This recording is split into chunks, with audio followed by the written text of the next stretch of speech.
평안하셨습니까? 벌써 12월이 됐네요. 오늘 여러분과 함께 나눌 말씀은 5일에 포스팅되어 있는 요한계시록 10장의 말씀이죠. 오늘도 묵상하며 하나님 앞에 예배함으로 나아갈 때 여러분 모두에게 큰 은혜가 있으시길 바랍니다. 먼저 한번 기도하겠습니다. 저를 사랑하셔서 지나간 11달을 지켜주시니 감사합니다. 매 순간순간 살아나는 것이 저희들에게는 때로 두렵고 어려운 일이지만 하나님을 믿는 믿음으로 나아갑니다.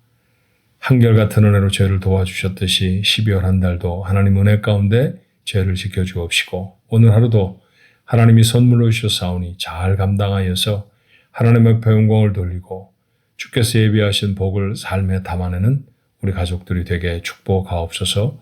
예수님 이름으로 간절히 기도하옵나이다. 아멘. 찬송가는 285장입니다. 주의 말씀 받은 그날 참 기쁘고 복되도다. 이 기쁨만 못 이겨서 온 세상에 전하노라. 정말 나도 그렇게 됐으면 좋겠다라고 하는 마음으로 우리 함께 찬송합니다. 285장 주의 말씀 받은 그날 찬송합니다.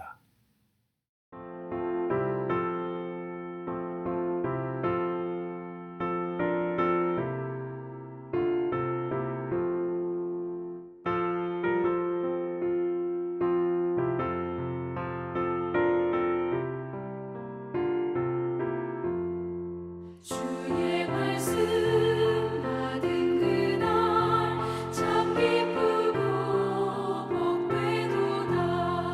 이 기쁜 마음 못 이겨서 온 세상에 전하노라. 기쁜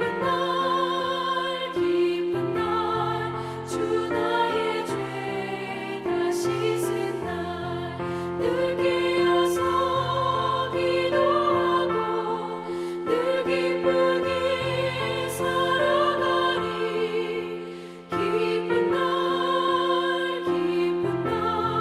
주 나의 죄 다 씻은 날 이 좋은 날 내 전한 새 사람이 되었으니 이 몸과 마음 다 바쳐서 영광의 주를 섬기리.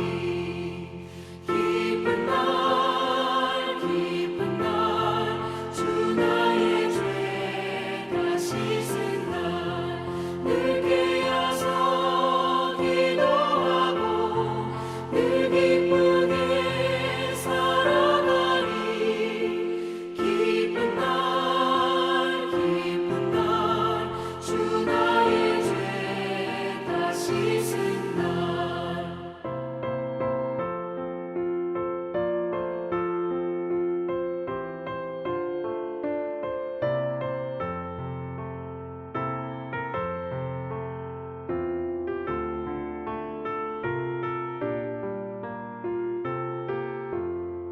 새 사람 된 그날부터 평안한 마음들 있어서 이 복된 말 전하느니 나의 본분 삼았도다.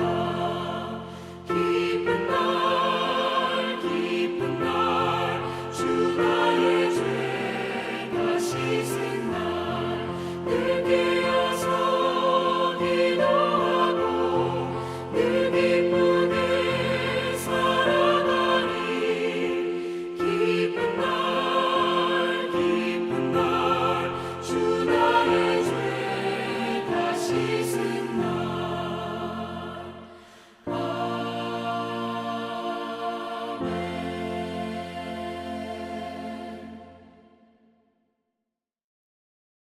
오늘 주신 하나님의 말씀되었던 것처럼 요한계시록 10장의 말씀입니다. 1절부터 11절까지의 말씀을 보겠습니다. 요한계시록 10장 1절로 11절의 말씀 우리 같이 한번 한 목소리로 읽어볼까요? 내가 또 보니 힘센 다른 천사가 구름을 입고 하늘에서 내려오는데 그 머리 위에 무지개가 있고 그 얼굴은 해 같고 그 발은 불기둥 같으며 그 손에는 펴놓인 작은 두루마리를 들고 그 오른발은 바다를 밟고 왼발은 땅을 밟고 사자가 부르짖는 것 같이 큰 소리로 외치니 그가 외칠 때 일곱 우레가 그 소리를 내어 말하더라. 일곱 우레가 말할 때 내가 기록하려고 하다가 곧 들으니 하늘에서 소리가 나서 말하기를 일곱 우레가 말한 것을 인봉하고 기록하지 말라 하더라. 내가 본 바 바다와 땅을 밟고 서 있는 천사가 하늘을 향하여 오른손을 들고 세세토록 살아계시니 곧 하늘과 그 가운데 있는 물건이며 땅과 그 가운데 있는 물건이며 바다와 그 가운데 있는 물건을 창조하신 이를 가리켜 맹세하여 이르되 지체하지 아니하리니 일곱째 천사가 소리내는 날 그의 나팔을 불려고 할 때에 하나님이 그의 종 선지자들에게 전하신 복음과 같이 하나님의 그 비밀이 이루어지리라 하더라. 하늘에서 나서 내게 들리던 음성이 또 내게 말하여 이르되 내가 가서 바다와 땅을 밟고 서 있는 천사의 손에 펴놓인 두루마리를 가지라 하기로 내가 천사에게 나아가 작은 두루마리를 달라 한즉 천사가 이르되 갖다 먹어버리라. 내 배에는 쓰나 내 입에는 꿀같이 달리라 하거늘 내가 천사의 손에서 작은 두루마리를 갖다 먹어버리니 내 입에는 꿀같이 다나 먹은 후에 내 배에서는 쓰게 되더라. 그가 내게 말하기를 내가 많은 백성과 나라와 방언과 임금에게 다시 예언하여야 하리라 하더라. 아멘. 신약 성경의 마지막 책은 요한계시록입니다. 마지막이라서 그럴까요? 이상하게 손이 잘 가지 않죠.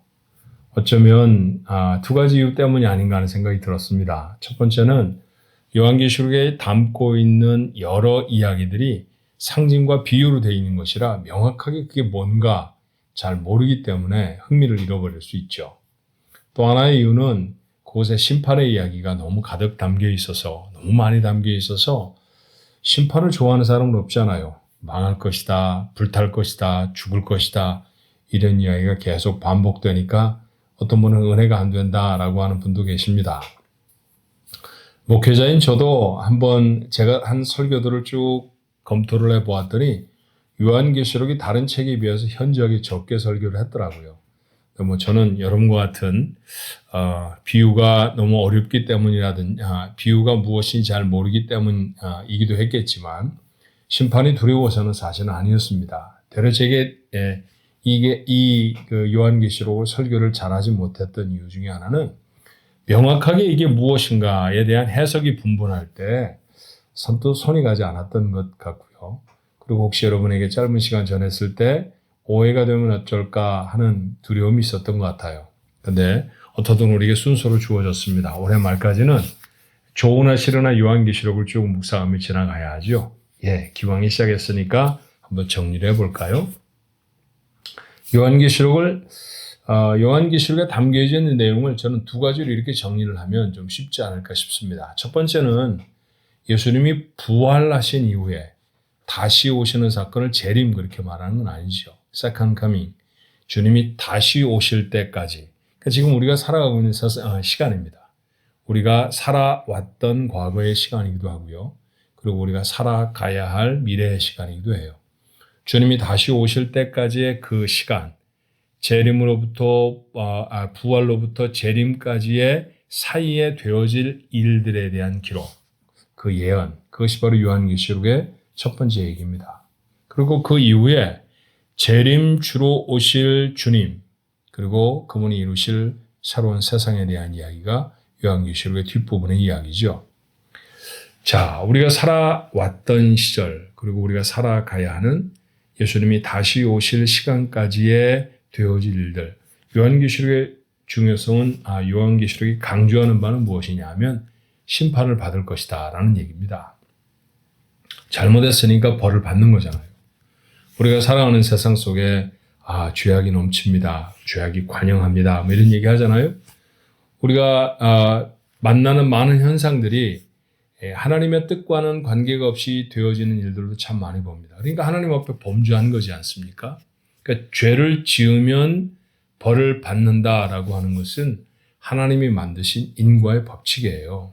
마치 음식을 많이 먹으면 배탈이 나는 것과 같은 이치이죠. 하나님이 그렇게 지어 놓으셨기 때문에 잘못된 것들에 대해서는 징벌 하셔서 교정하실 필요가 있습니다. 그래서 주님이 부활하신 이후에 다시 오실 때까지의 세상은 벌을 받을 수밖에 없는 거죠. 그래서 심판의 얘기가 그렇게 많이 나와 있어요. 자, 10장의 말씀은 6장에서부터 7장 이후에 되어진 말씀처럼 일곱 인을 떼는 내용들에 대한 그런 이제 그 심판에 대한 이야기가 기록되어 있지 않았습니까? 4장에서부터 16장까지는 세 가지 7개로 상징되어지는 심판들이 기록되어 있는데 그 하나는 일곱 인을 뗀다, 일곱 나팔을 분다, 일곱 금 대접을 쏟는다라고 하는 그런 표현들이에요. 우리가 이전에 살펴본 말씀이 일곱 인을 떼는 사건이었다고 하면 이제 지금 두 번째 심판의 이야기, 일곱 나팔에 대한 이야기의 중간에 있습니다. 여섯째 나팔을 불고 일곱째 나팔을 불기 전에 잠깐 오늘 요한계시록 10장의 말씀이 기록되어 있는 것이죠. 그 내용을 보면 보좌에 앉으신 이가 작은 두루마리 하나를 천사에게 주는 거죠. 그 천사의 모습이 대단히 위용차입니다. 발 하나로는 하늘에, 발 하나로는 땅에 딛고 있다고 하니까 얼마나 그 권세가 대단한지 몰라요. 엄청난 권세의 천사가 두루마리를 받았는데 결국 그 두루마리를 누구에게 전해줍니까? 요한에게 전해주잖아요. 지금 이 예언의 말씀을 기록하고 있는 사도 요한, 현재는 반모라고 하는 섬에 유폐되어 있는 상태이죠.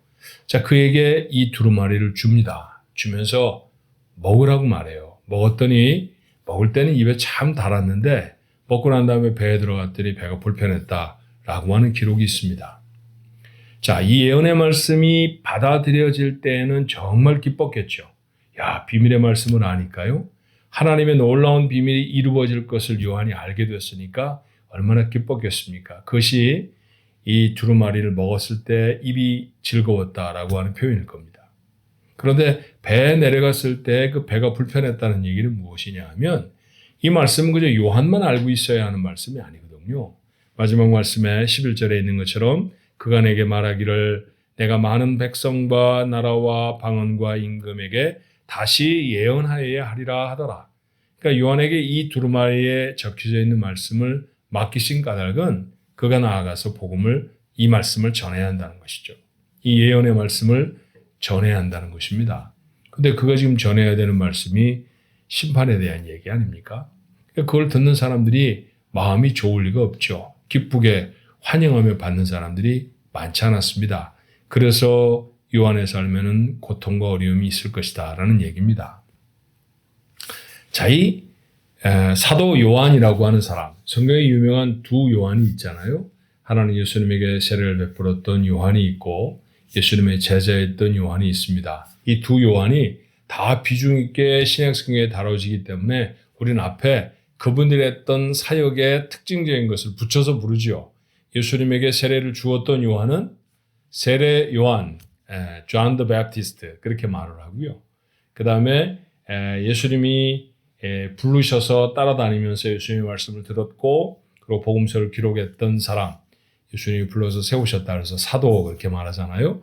그래서 사도 요한 그렇게 말을 하는데 오늘 요한계시록을 기록한 사람은 예수님의 제자였던 사도 요한입니다. 근데 야고보의 형제였죠. 야고보의 동생이었고요. 미루어 짐작컨대 성경에 베드로는 몇 살이었습니다. 야고보는 몇 살이었습니다. 이렇게 기록하고 있지 않으니까 나이를 정확하게 알 수는 없어요. 그렇지만 예수님의 12명의 제자 중에 가룟 유다는 자살해서 죽었으니까 제외하더라도 남겨진 11명의 제자 중에는 가장 마지막까지 생존한 사람이 요한입니다. 우리가 미루어 짐작컨대 예수님 제자 중에 요한이 가장 젊지 않았겠는가 그런 생각을 하죠. 그러니까 막내 사도였을 수가 있지요. 예수님의 사랑을 많이 받았습니다.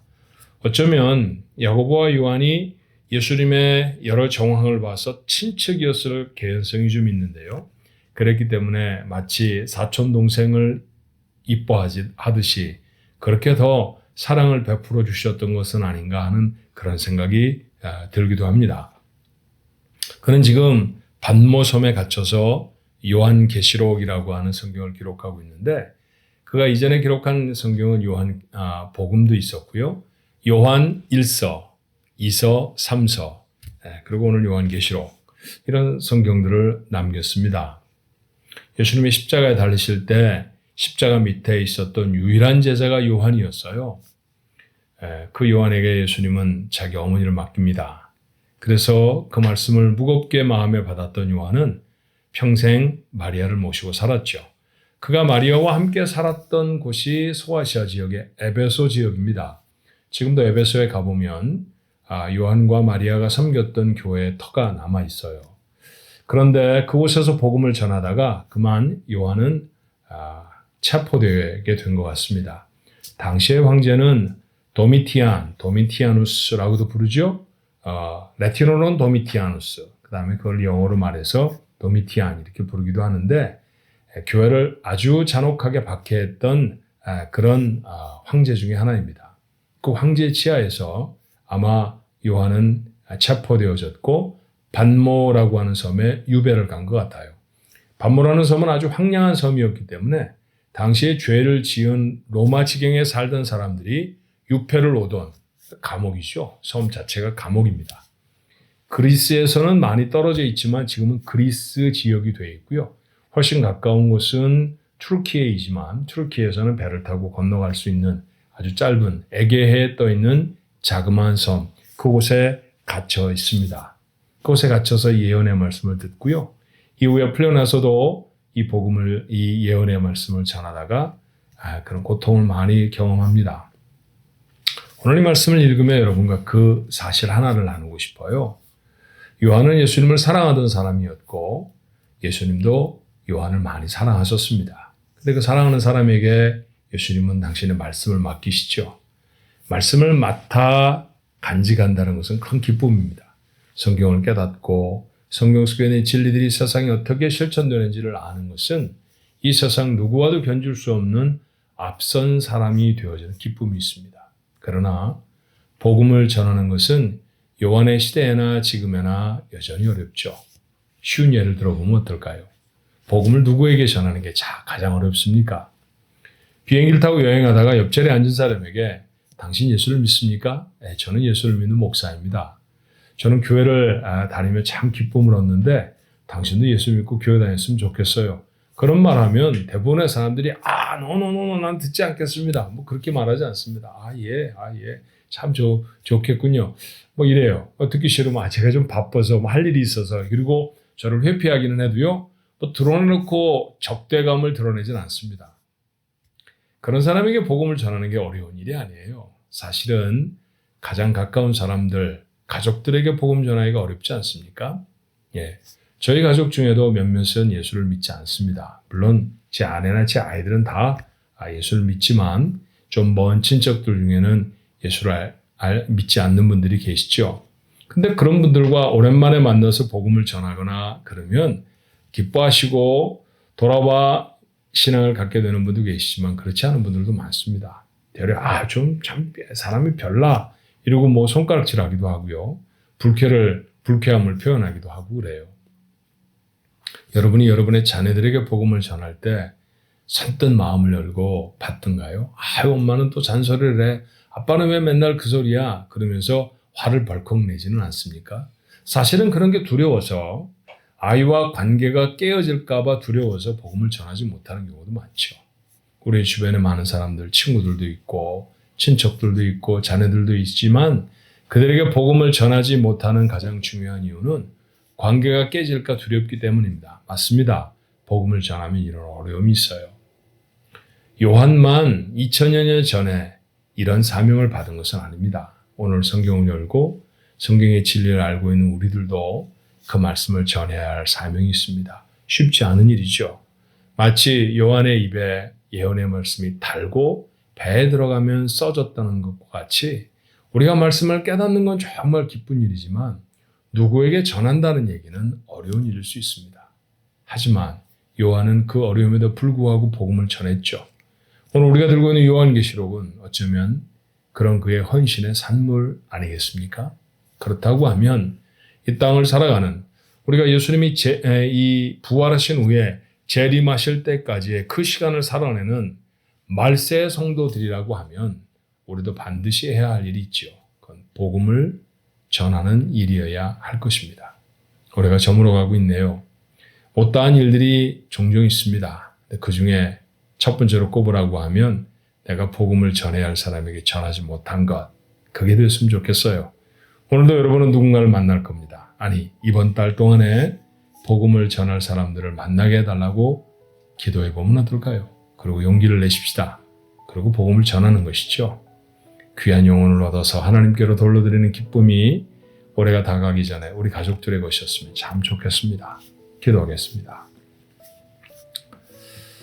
예수님을 따라다닐 때 흥분과 기쁨으로 따라다니던 요한이 예수님이 하늘로 승천하신 이후에는 하나님의 주신 말씀을 담아 그 말씀을 전하느라 모진 고초와 어려움을 당합니다.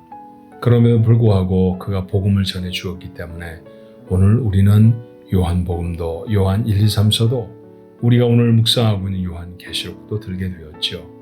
하나님, 마지막 때를 살아가는 저희들에게도 동일한 사명이 있는 것은 아니겠습니까? 저에게 맡겨주신 영혼들은 누구입니까?